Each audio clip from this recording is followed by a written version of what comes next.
Un terrible asesinato con 3 menores de protagonistas. Querían saber qué se experimentaba matando. Esta noche, la última historia que vamos a compartir con ustedes es verdaderamente sensacional. La hemos titulado Pequeñas Asesinas.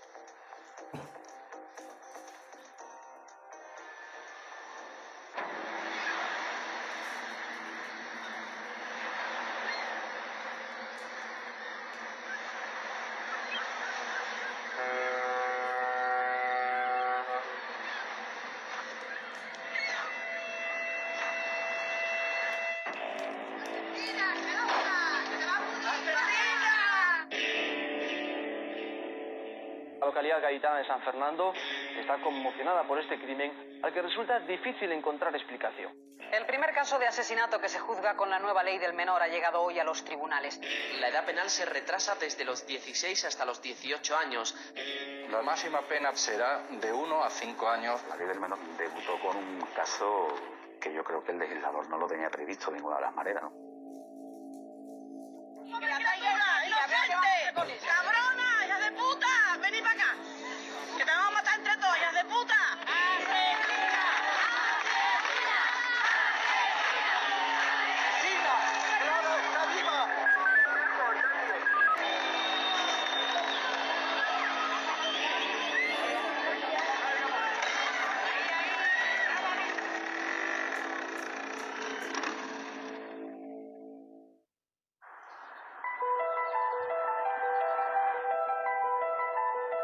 En los años que llevo como investigador privado, hay crímenes que, a pesar del tiempo transcurrido, no puedo olvidar.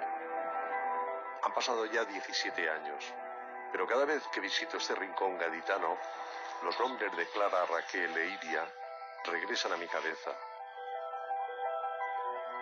3 adolescentes, compañeras de instituto y amigas. ¿Cómo pueden asesinar 2 niñas a una amiga a sangre fría? ¿Qué ocurre cuando unas adolescentes normales se convierten ya para siempre en asesinas? A veces se rompe la normalidad para convertir lo razonable en algo incomprensible. Me llamo Jorge Colomar y soy detective privado. La policía ha detenido a 2 adolescentes de 16 años que han confesado ser las autoras de la muerte a cuchilladas joven en la localidad gaditana de San Fernando. Alrededor de las 8:30 aproximadamente entro de incidencias en la comisaría de San Fernando. Hay un padre denunciando la desaparición de su hija de 16 años. El padre de Clara se encontraba realmente nervioso porque no estamos hablando de una adolescente que es habitual que se fugue, que tenga un comportamiento extraño. Hay que poner todo el énfasis en encontrarla. Se había interpuesto una denuncia por la desaparición de una chica joven. Y posteriormente me dicen que es que había aparecido un cadáver en la zona del Barrero. Cuando llegamos allí comprobamos que la persona fallecida era una chica adolescente con signos evidentes de violencia. Tenía muchísimas puñaladas, había sangre. Recibí una llamada del juez de guardia de San Fernando para realizar un levantamiento de cadáveres en un descampado. Era tan desastre aquello que estaban abiertas todas las posibilidades. Que fuera un varón, o que era lo más lógico. De acuerdo con una primera inspección del cadáver, no había habido signos de agresión sexual. Toda la policía, junto con el juez, se marcharon por San Fernando a distintos objetivos. Uno buscando al novio, otro buscando amigas. Una de las cuestiones más importantes es la reconstrucción de las últimas 24 horas de la víctima. Me entrevisté con un chico que luego me enteré de que era el novio de la desaparecida. Por lo visto, él había quedado la noche anterior con Clara. Y Clara le excusó diciendo que había quedado con sus 2 amigas y que no podía quedar con él. Él no le dio importancia. Lo que pasa es que él sí la vio a las 2 amigas estas. Pero además la vio distendida, bromeando, alegre. Él le pregunta por Clara y le dicen que no, esa noche no la habían visto. Que habían quedado, pero que después no la habían visto. Entonces él se fue a su casa pensando que Clara estaría en otro sitio. Hablamos con amigas de Clara y nos llevaron a las 2 últimas personas que en teoría habían visto con vida a Clara, que eran Iria y Raquel.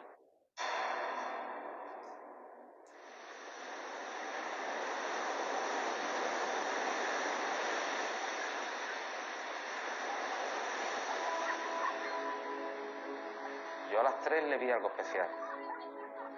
Unas ganas de ser ellas mismas, de ser distintas.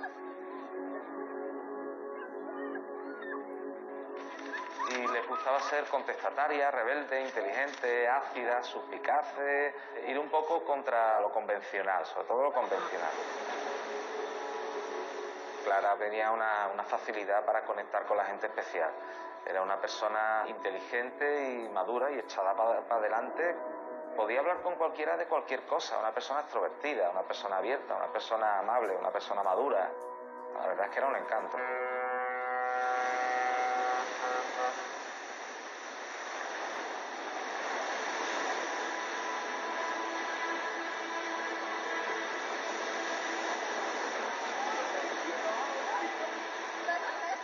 Iria era la inteligencia en la sombra, la astuta. Bueno, cuando hablaba, pues se notaba que esa chiquilla pensaba mucho, pensaba bien y tenía ideas. Y un carácter pues fuerte, pero normalmente no se expresaba abiertamente. Lo hacía a través de Clara, que era la portavoz del grupo. Raquel era la apocada de las tres porque se expresaba mucho por escrito, hablando. Sus ideas eran mucho más simplonas. ¿Vamos a hacer algo? Y bueno, su papel era un poco de ser palmero, ¿no? El que te acompaña cuando tú tienes una ocurrencia y te presta un apoyo moral y te secunda, ¿no? Yo desde luego no pude asimilar el que siendo tres amigas que estaban tan compenetradas, que funcionaban tan bien como grupo, como personas que se apoyan unas a otras. No entendí en absoluto lo que estaba pasando.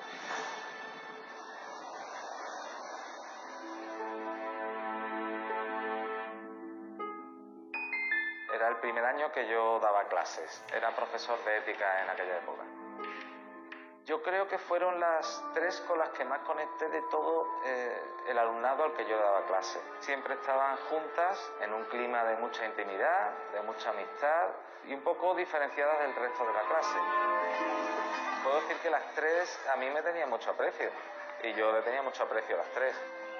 Y de hecho me regalaron una camiseta, yo creo que fue iniciativa de Clara, con un cómic mío con cosas que yo había dicho en clase, o por ejemplo que yo había estado en botellones y que yo les entendía, que yo pertenecía un poco, estaba muy cercano a su generación. Y entonces me dibujaron pues con una botella de cerveza en la mano, un cigarro en la boca y un libro de Kant debajo del brazo y además como un superhéroe. Conocí a Clara el primer día que llegamos al instituto a tercero de ESO. Aquel día la suerte hizo que nos sentáramos juntas y fuimos muy amigas. Clara era una niña súper buena, amiga de sus amigos, servicial, dibujaba muchísimos unicornios, muchas cosas felices. Yo creo que Iria y Raquel la buscaron simplemente porque era fácil de buscar y de hacer con ella lo que quisiera. Nuestros compañeros eran niños normales, niños más estudiosos, niños menos estudiosos, pero ellas eran distintas. A Clara, Raquel y a Iria las conocí en la clase. Estudiamos juntos, cuarto de la ESO.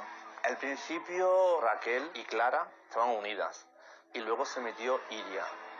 En el momento en que ellas estuvieron juntas, la forma de vestir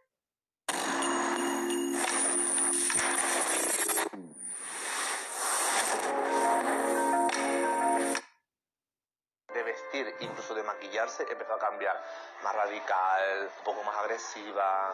Raquel, Iria y Clara vestían así con ropa más oscura, lo que se conoce como la estética gótica, que llamaban un poco la atención.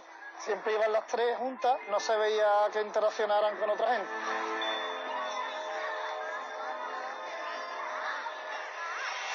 Tenemos otro caso más que me gustaría presentarles y con el que del que también quisiera hablar.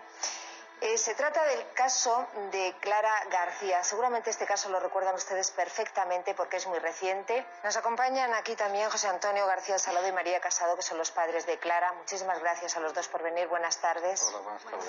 A mí me gustaría saber un poco más, María, ¿vosotros conocíais a estas chicas? Sí. Y vamos, en un principio eran dos niñas normales, como cualquier compañera del instituto. Además, una de ellas hasta se veía una chavala muy simpática. Bueno, la otra también era más tímida y eso, pero vamos, que no se veía nada raro en ella.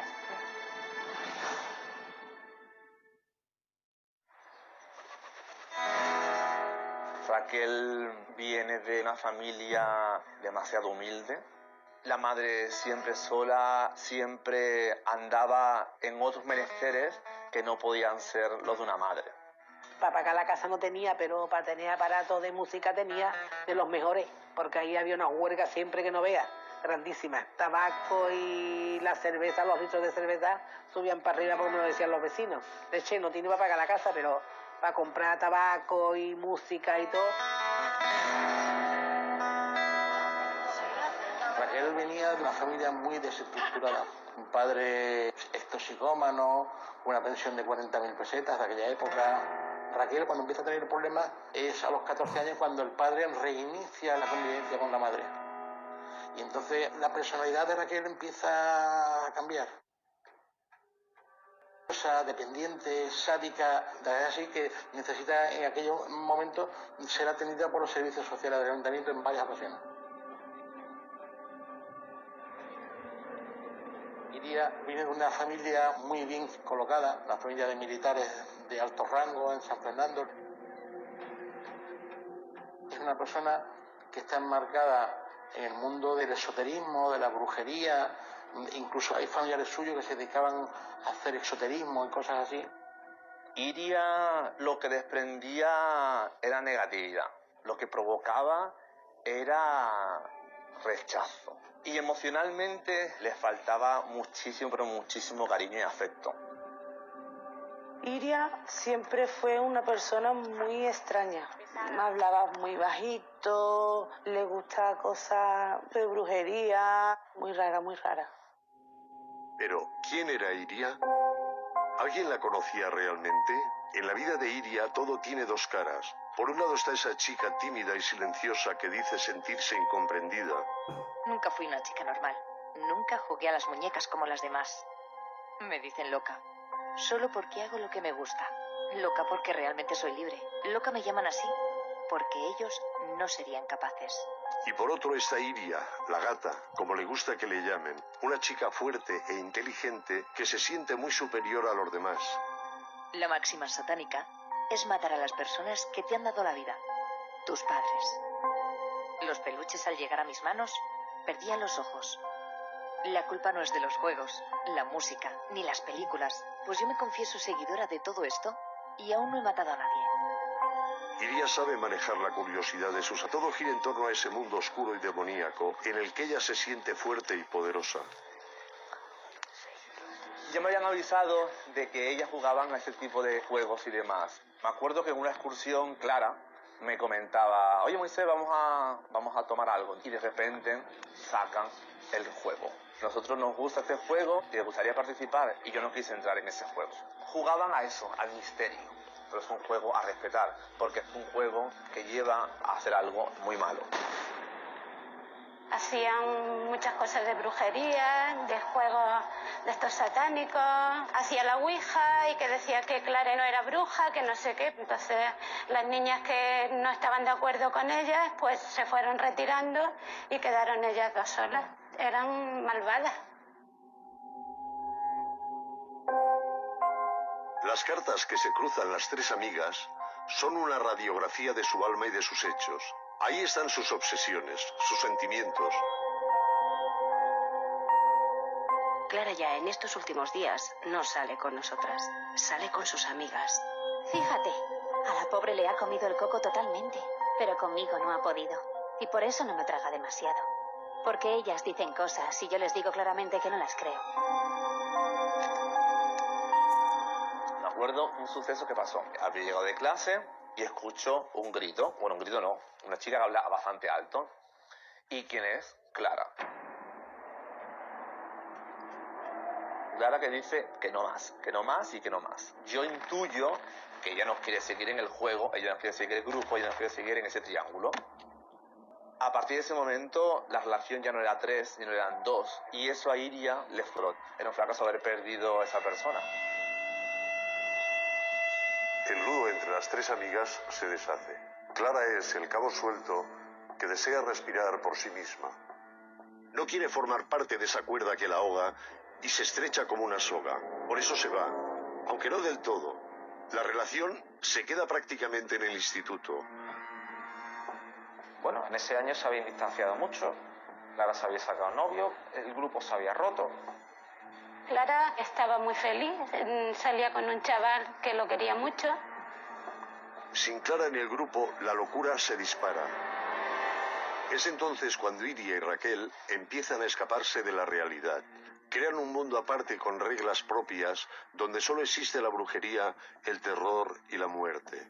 Están a punto, en fin, de escribir la página más negra de sus vidas. Ellas montan su propia historia dentro de la realidad que viven.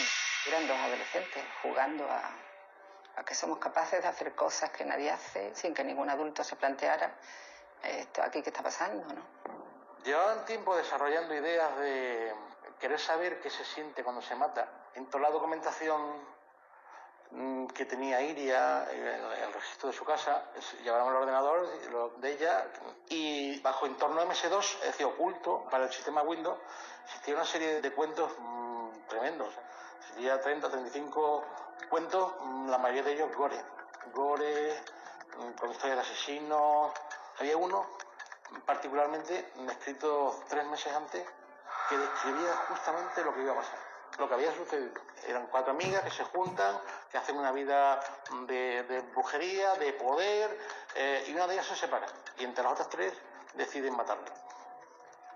Y entonces termina el cuento diciendo, la policía está en casa y le dice una de las amigas a la otra, no te preocupes, que a nosotros no nos va a pasar nada porque somos menores de edad y además tenemos una enfermedad mental que se llama psicopatía.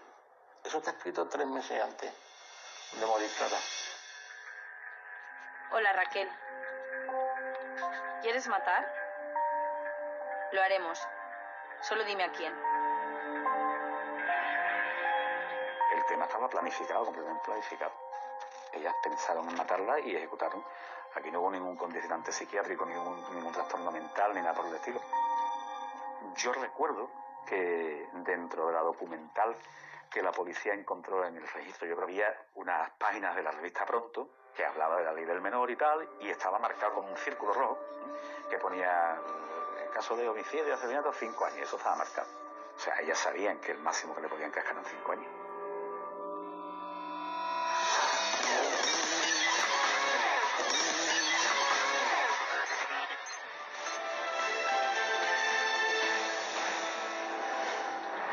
La policía busca a un joven de 17 años, aficionado a las artes marciales y en paradero desconocido desde ayer. Podría ser el asesino de sus padres y de su hermana de 9 años. El día 1 de abril del 2000, José Rabadán asesinaba a sus padres y a su hermana pequeña con una katana. El joven de 16 años quería tener nuevas experiencias y vivir otras cosas. Por aquellos entonces se llevó a cabo el asesinato de la katana, que fue muy famoso, fue también un tema muy mediático en la época. Era como si lo tuvieran en un pedestal, aquel chaval. Y de alguna manera quieren revivir o saber qué es lo que pudo experimentar.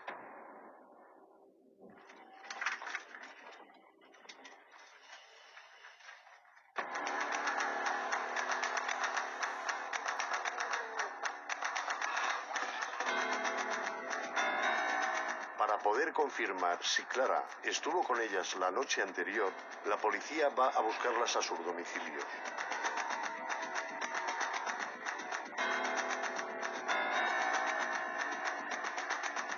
Yo me dirigí a la casa de Raquel en primer lugar porque yo en aquel momento era el jefe de estupefacientes y la familia realmente era muy conocida para mí y para mi grupo por muchos temas, porque se dedicaba dedicaban al menudeo de drogas, eran consumidores habituales, tenían algún tema relacionado con la prostitución. La verdad es que eran conocidos por estos hechos, ¿no? Entonces yo sabía el domicilio de ella, por eso me dirigió a su casa. Hablamos con la madre, le dijimos que veníamos a hablar con la niña, vamos a citarla como testigo de la desaparición de Clara, si la vieron, si no la vieron, si hablaron con ella o no. Nos invitó a pasar. Hablamos con Raquel, ella nos puso una pequeña excusa, me tengo que cambiar, no sé qué, bueno, pues cámbiate. Ella fue al cuarto de baño, se cambió. Y a la salida, en el momento en que abrió la puerta, manipulaba un tiesto, una maceta que había allí. Salió y nos acompañó, sin ninguna pega. Cuando sabemos el domicilio de Iria, nos dirigimos a su domicilio.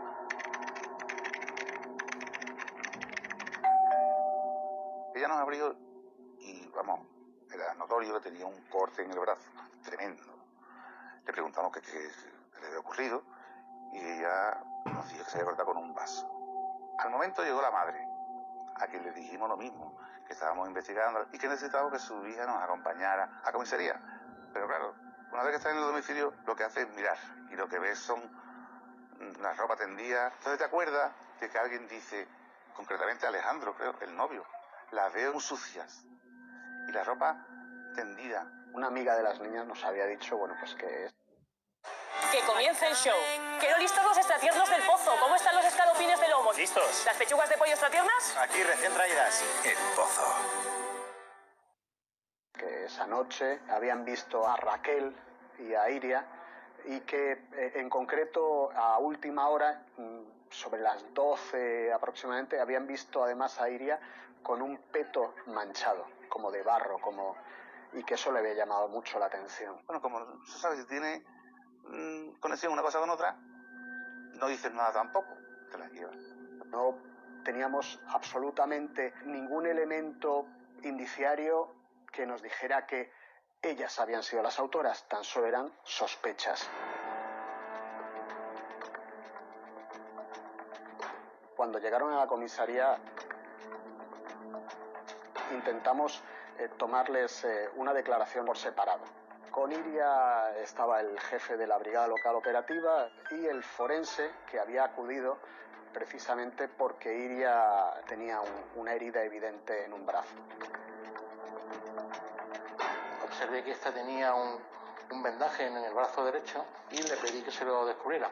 Y me dice que tiene una herida porque se ha cortado con un vaso de ginebra.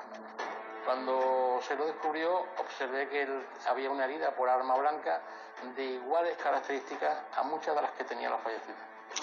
El arma blanca, cuando corta algunas costillas, lo que es la punta se desvía. Las próximas heridas que hacía, al lado había un pequeño picotazo, era la punta doblada.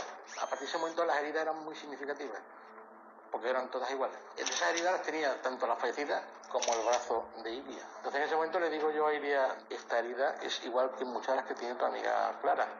A Iria se le descompone la cara en ese momento.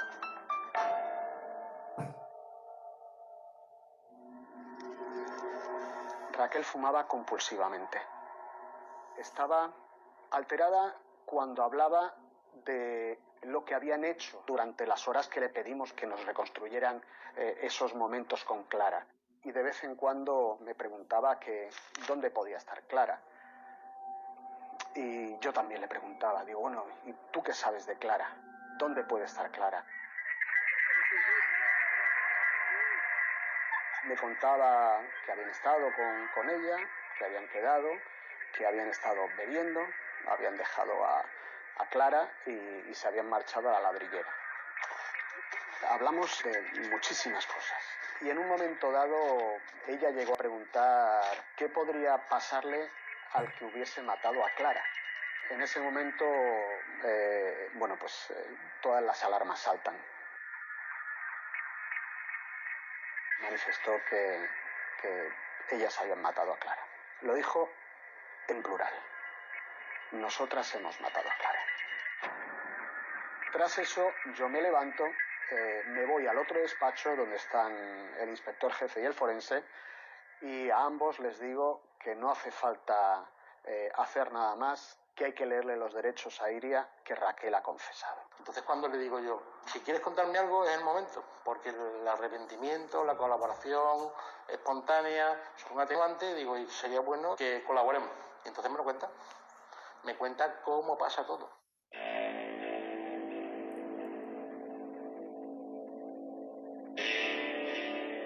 Yo soy de Córdoba, iba conduciendo, iba para casa y casi al llegar, pues me llama el jefe directamente y me dice: Rogelia, vuélvete para atrás, que hay trabajo, tenemos un asesinato, vente para acá. Y con las mismas me volví. Aquello había muchísima gente en el juzgado. Era un caso de bastante trascendencia porque aquello se palpaba, no era normal. Como parte de la investigación, el juez del caso solicita una reconstrucción del crimen. Rogelia Luque, la inspectora que había participado en la investigación del caso, hace el papel de Clara durante la reconstrucción. Estamos en el montículo del Barrero. Han pasado muchos años y este camino que hice con Iri y Raquel no se me olvida, es como si lo estuviera reviviendo. Yo participé en la reconstrucción de los hechos. Estas chicas llegaron conducidas por la Guardia Civil, se monta un cordón policial, empieza hablando el juez, indica para qué estamos allí, voy a hacer el papel de Clara y simplemente ya ellas empiezan a marcar qué es lo que hacemos. Dónde nos sentamos, en un momento dado nos tumbamos, miramos las estrellas. Ellas consiguen que Clara de alguna manera se relaje. Ten en cuenta que ellas habían estado distanciadas. De alguna manera Clara la habría sorprendido aquella llamada. ¿Cómo me llaman ahora? ¿Cómo me llaman hoy? ¿Para qué? Una se pone a la derecha, otra a la izquierda. Y cuando nos incorporamos es cuando una de ellas, sin que Clara sospeche lo que se le viene encima, me sujetan por detrás, me tapan los ojos, no se está dando cuenta que la otra saca la navaja y directamente le da un hachazo en el cuello.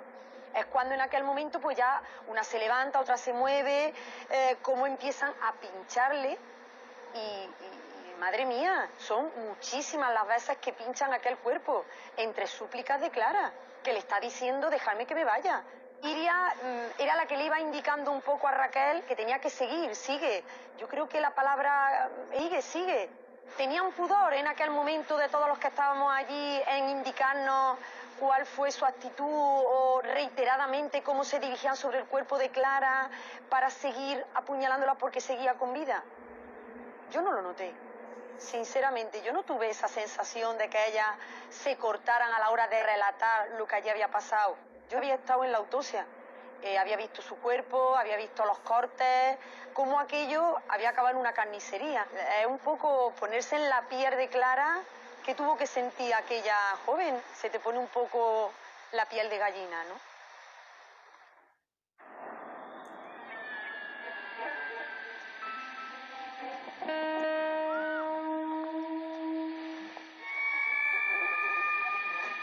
Ellas dijeron que habían quedado con Clara alrededor de las 9:30 de la noche en el Barrero. Estaban en una zona oscura, se tumbaron, estuvieron bebiendo, estuvieron hablando de mirar las estrellas, de mirar la luna. Le dijeron a Clara que cerrara los ojos, que les contara lo que se le venía a la cabeza. La secuencia de los hechos la inicia Raquel. Iria sujeta a Clara. Por eso Iria recibe una puñalada a la propia Raquel, porque están sujetando a Clara. Y la verdad es que producen una carnicería en la pobre Clara.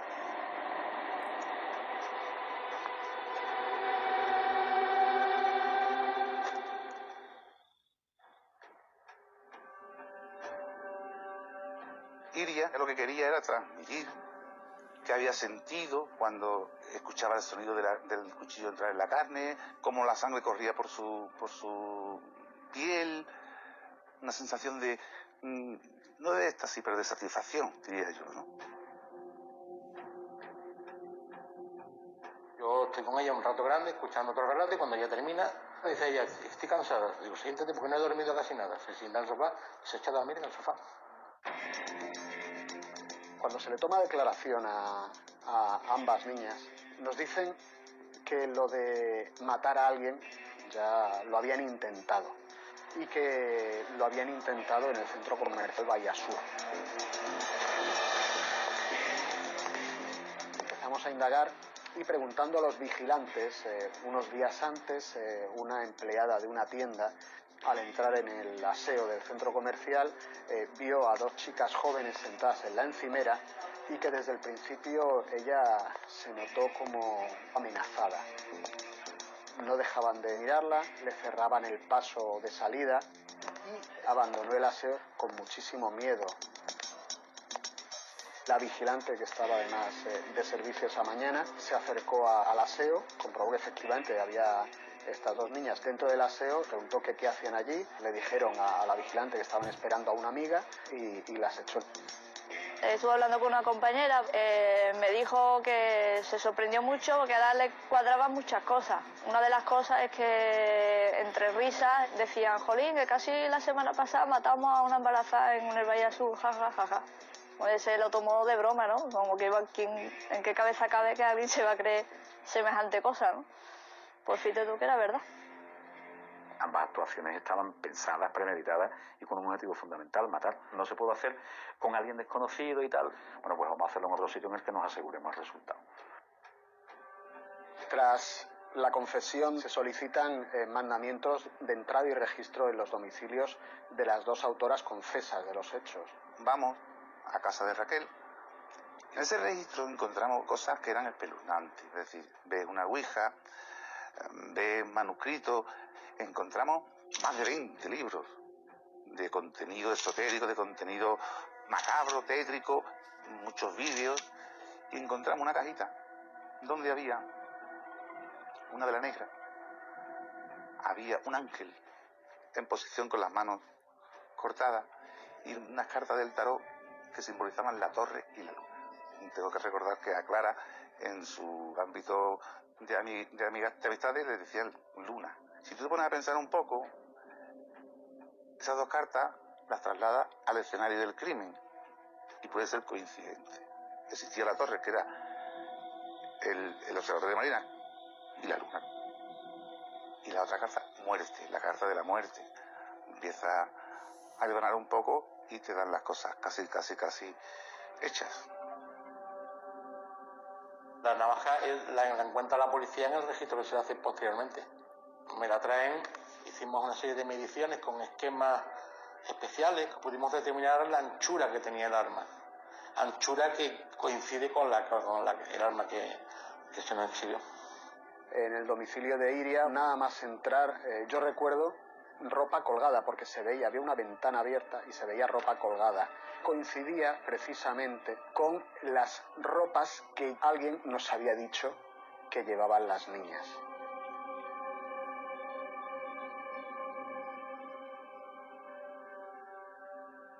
Lavan las ropas en la lavadora, se desprenden de la sangre, pero de las espigas no. Las espigas que encontraron en la ropa lavada de Iria y Raquel coinciden con las espigas de avena salvaje que la policía había recogido en el lugar del crimen.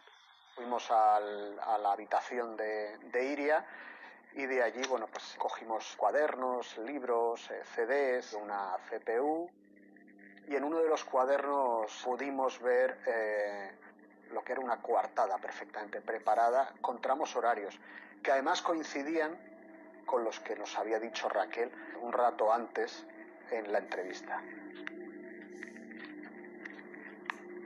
Durante el registro, en uno de los cuadernos de Iria, la policía encontró, escrita de su puño y letra, una coartada perfectamente estructurada por tramos horarios con lo que supuestamente habían hecho la noche del crimen. 9 horas, salimos de mi casa. 9:10, 9:25, saludamos a Ángela y Manolo. Vamos a comprar al parque. Nos encontramos en la puerta. Llegamos a Sacramento. Comenzamos a beber. Hablamos de lo de Manu, en fin. A las 11 salimos de Sacramento y tú te caíste. A las 11:20 nos cambiamos para el cumpleaños. Están toda la noche repitiendo la historia de tal manera que cuando por la mañana estamos en declaración en la comisaría, que por eso están allí, ellas han contado lo que han aprendido en el storyboard. El asesinato de Clara había sido planificado y llevado a cabo por las dos. Era su obra.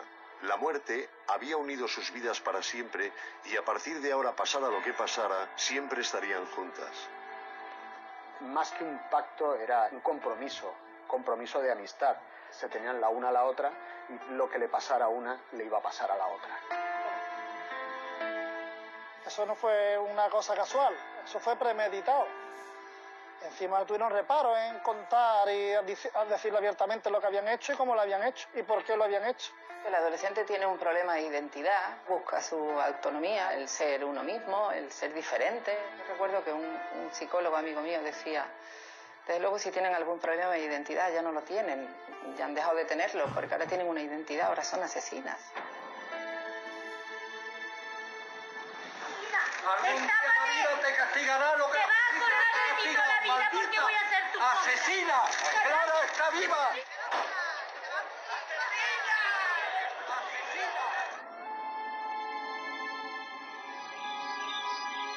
La policía ha detenido a dos adolescentes de 16 años que han confesado ser las autoras de la muerte a cuchilladas de otra joven en la localidad gaditana de San Fernando.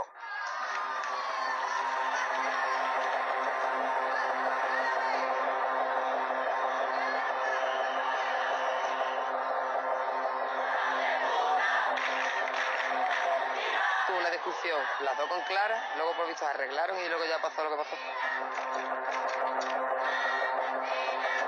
La vimos una chiquilla. De las mejores del grupo.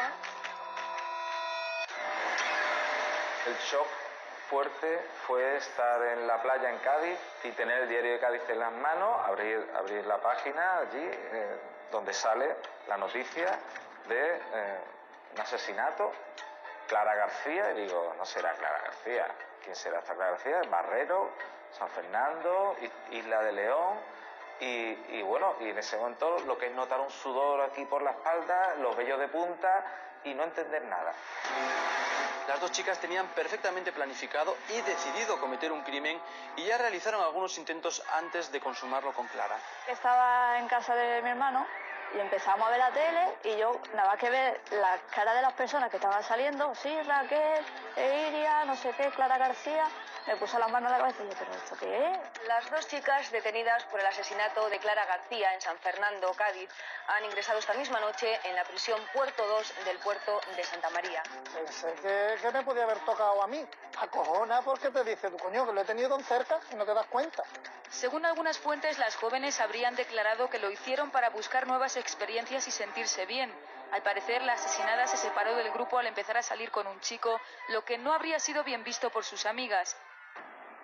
Tras acabar con las diligencias policiales, había que trasladar a Iria y Raquel a la prisión de Puerto 2, pero el ambiente en la calle estaba tan exaltado por la tragedia que las autoridades, temiendo un linchamiento, deciden sacarlas en un coche camuflado. Y yo recuerdo que, bueno, pues el jefe me dijo, bueno, pues estoy aquí, dime qué hago, cómo colaboro. Tú vas a ser la encargada de llevarla a Puerto 2. Se toma la decisión de que lo más apropiado en aquel momento es que seamos nosotros mismos los que hagamos el traslado y yo me coloco en la parte de atrás con ella. Los compañeros todos vamos de paisano. En un primer momento lo que hay es silencio, en aquel coche hay silencio. Y es cuando me doy cuenta que hay una que es la dominadora, ¿no? Porque la otra constantemente como que está a la expectativa. Hay un momento que en ese traslado empiezan a cuchichear entre ellas.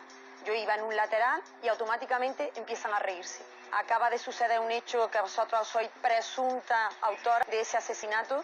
Yo no voy a permitir que os riáis aquí, en este coche, en este momento. La opción de las dos fue callarse, nos mantuvimos en silencio hasta que llegamos a Puerto 2 y cuando llegamos es como si nos estuvieran esperando. Es decir, aquello había tenido tanta trascendencia que las propias personas que ya estaban en prisión por las ventanas se asomaban a vernos. Estas menores, aparte de que entre ellas se veía un feeling muy intenso, no se les notaba preocupadas. Estaban muy tranquilas, ¿eh? La sensación no era ni de llanto, ni de agobio. La actitud era, estoy aquí, lo he hecho porque lo he querido, lo he planificado y bueno, esto sabía que iba a pasar. Ella entra con total tranquilidad, yo diría hasta con frialdad.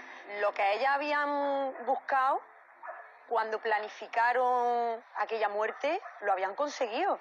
Eran el centro de atención.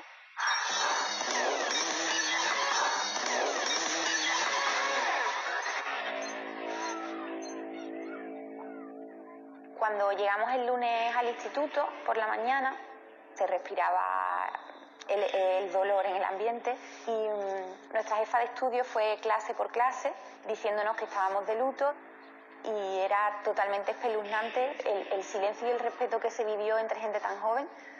Fue emocionante, la verdad.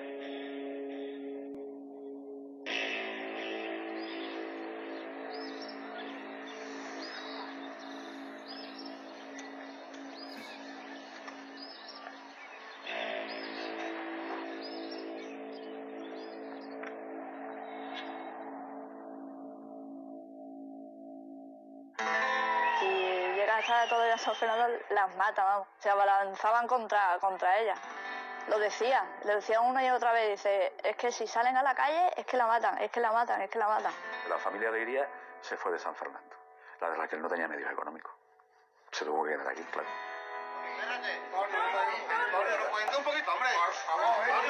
A la madre de una de las dos acusadas le apedrearon. La gente del pueblo, por lo visto, la culpa es de la madre, no de la niña. Le pisan la rueda del coche, se ponen a llamarle asesina y cosas ahí en la misma puerta de la casa.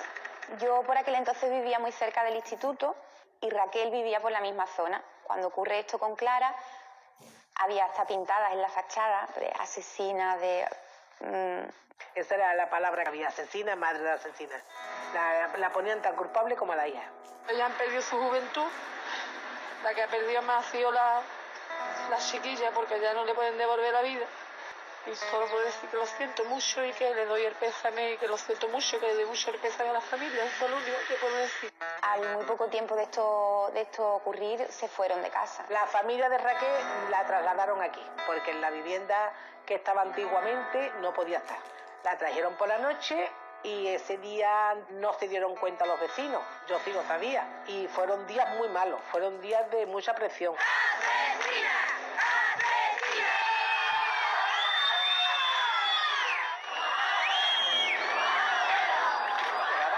Las vamos a quemar por brujas, las vamos a matar.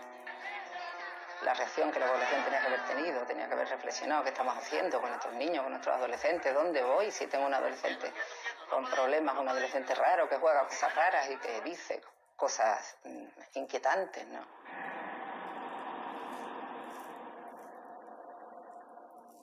La ley del menor fue un acierto desde el punto que considera que el menor que delinque es una persona que está por hacer, que se está haciendo mal y las posibilidades de cambio de una persona menor son enormes. Las informaciones que se publicaron sobre el caso Rabadán dieron a conocer a Iria y Raquel los detalles de la nueva ley del menor. Los menores de 18 años ya no ingresarán en las cárceles españolas.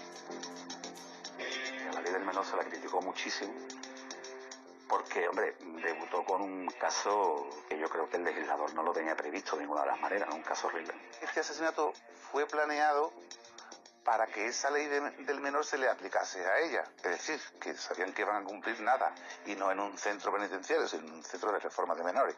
La idea de matar siempre ha estado en sus cabezas. Su estrella es José Rabadán, el asesino de la katana.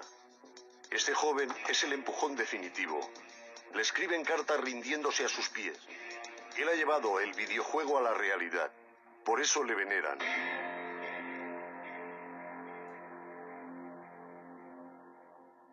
José Rabadán Pardo mató a sus padres el 1 de abril del 2000 con una katana.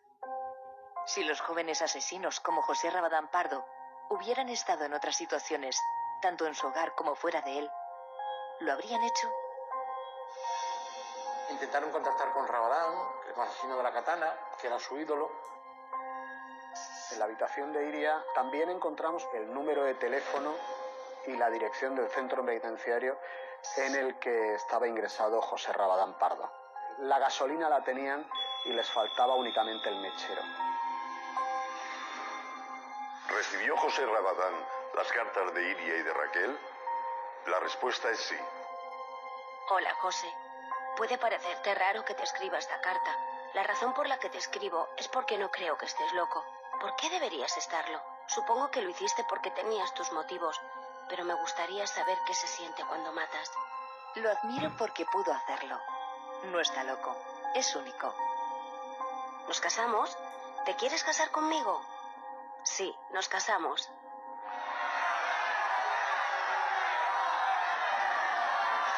Me lo ha confirmado el propio Rabadán.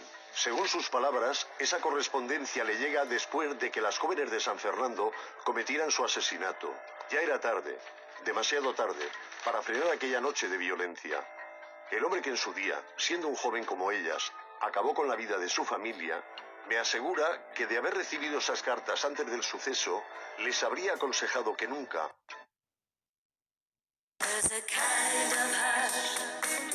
En CaixaBank escuchamos para entenderte y hablamos de 1000 maneras distintas, donde quieras y cuando quieras, pero sobre todo juntos hacemos que avancen tus proyectos y los de la sociedad. CaixaBank. Nunca, bajo ningún concepto, lo hicieran. El primer caso de asesinato que se juzga con la nueva ley del menor ha llegado hoy a los tribunales. En Cádiz, esta mañana, comenzaba el juicio contra las 2 adolescentes de San Fernando que presuntamente asesinaron a Clara, una amiga suya de 16 años. ¡Asesina! ¡Asesina! Que si lo hicieron con ella, mañana pasado lo pueden hacer con uno de mis hijos. Y siento mucha lástima por esos padres que han perdido a su hija y esas niñas en la calle. No hay justicia. Se oían muchos gritos de gente pegando golpes en la furgoneta o el vehículo policial. ¡Asesina, asquerosa! ¡Que te va a morir! Insultos y demás. Agradable, la verdad, no fue. Lo cual todo ello te demuestra la necesidad de que fuera puerta cerrada, ¿no? Nos han quitado a nuestra hija. Lo que más quiere un padre nos lo han quitado. Y sin embargo no podemos defender el derecho a la vida que tenía nuestra hija como tienen el derecho a defenderse las que la han matado. Eso es totalmente injusto. Y estuvo especialmente fría, controlando el interrogatorio. De hecho, cuando terminó, lo cogió, lo leyó, y dijo, no estoy de acuerdo con esto, no estoy de acuerdo con esto, no estoy de acuerdo con esto, no estoy de acuerdo con esto. Y se tuvo que rehacer la declaración de ella en varios aspectos, ¿no? O sea, ella controlaba el tema, claramente.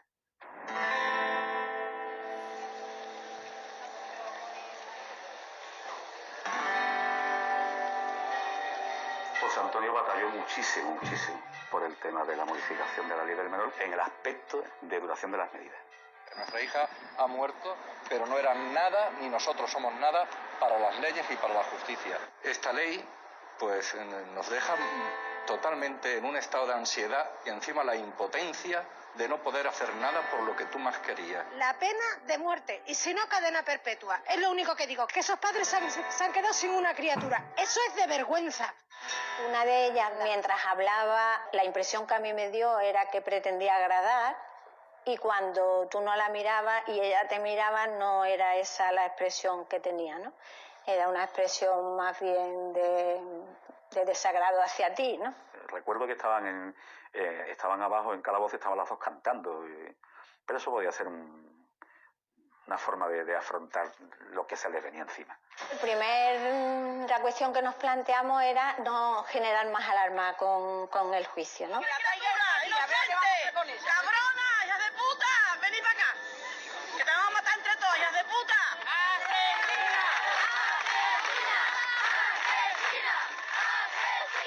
Estaban consiguiendo subirse en ese pedestal también, que ellas habían planificado y que además le había salido bien. Y evidentemente lo que querían es que aquello se encontrara. El cuerpo, la escena del crimen, ellas querían que aquello llegara a ellas. Por eso mantuvieron esa calma tan llamativa, ¿no?, durante todo el proceso, ¿no? Tanto Iria como Raquel les aplicaron un protocolo de suicidio. Consiste en colocarles una presa de confianza de la dirección para que esté con ellas todo el día, para que los vigile y no intenten un suicidio. Al segundo o tercer día, las presas de confianza le pidieron a la dirección que las cambiara de celda, porque tanto Raquel como Iria por las noches las despertaban y les ponían a lo mejor un lápiz o la cuchilla con la cual se afeitaban las piernas. Le decían, con esta cuchilla soy capaz de degollarte. y con el lápiz se lo ponían en el ojo y decían, y con este lápiz te vamos a sacar el ojo, como cuentes algo. Seguían siendo muy agresivas con los funcionarios, que una de ellas decía que si salía iba a matar otra vez. De ser dos niñas menores de edad, llegaron a hacerse un nombre. Me acuerdo de verlas pasar por los pasillos y por los patios de prisión y presas fuertes, apartarse. Y apartarse delante, porque pasaban dos niñas. Se tiran X años, muy poco, en un centro donde van a estar bien, van a tener de todo, y luego después salen, incluso van a poder aprender una carrera que nosotros le vamos a costear, y cuando salgan pues tienen preparación suficiente, que me parece muy bien, pero a mi hija que le han dado a cambio. Los padres de Clara están luchando para que esa ley cambie porque consideran que no es justo que una persona que cumple 18 años, 2 meses después de cometer un asesinato, pueda salir a la calle, como mucho después de 5 años de reclusión. Yo también trabajo con menores y con menores con conflicto y yo apoyo esa ley.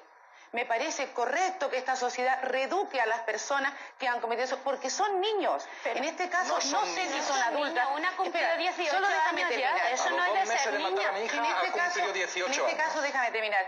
Eso debería ser juzgado por un equipo profesional y saber si eran conscientes de lo que hacían. Que eran conscientes perfectamente. Hay que defender, mire usted, hay que defender que el menor no llegue a delinquir. Sí, por supuesto. Eso es lo que hay que defender. La sociedad debe luchar por eso. Yo era defensor del menor en la Comunidad de Madrid y me dijeron, los padres de Clara García quieren conocerle.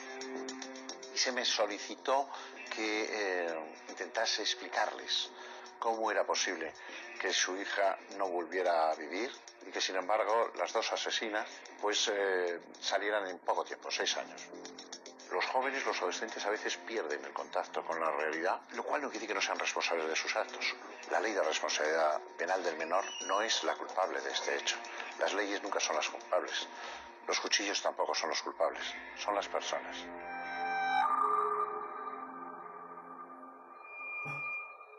Iria y Raquel no se tomaron ninguna molestia en ocultar el cadáver de Clara, ni en esconder las pruebas que las pudieran inculpar, porque ellas querían ser descubiertas. Eran unas asesinas y querían que se las reconociera como tal. Yo creo que ellas querían irse de algún modo mostrando su actitud ante el mundo. No soy convencional, no me confundáis con uno cualquiera, yo tengo una personalidad fuerte, yo soy distinto. Era una sensación de probar, pero probar con sensación de poder, porque ellas lo que querían era el poder sobre las personas. Acabaron con lo que conocían de un modo que les parecía irse por la puerta grande, ¿no? Tenemos ya sentencia en el caso de las niñas de San Fernando. Se ha conocido hoy esta misma tarde. El juez las ha condenado a pasar los próximos 8 años en un centro especial de menores. La pena aplicada es la más alta que recoge la nueva ley del menor. La sentencia falló que Iria y Raquel eran culpables de los delitos de asesinato y conspiración para el asesinato. Fueron condenadas a 8 años de internamiento en un centro de menores. Solo cumplieron 6 años y desde 2006 están en libertad. Según la ley, su deuda con la sociedad y la justicia está saldada.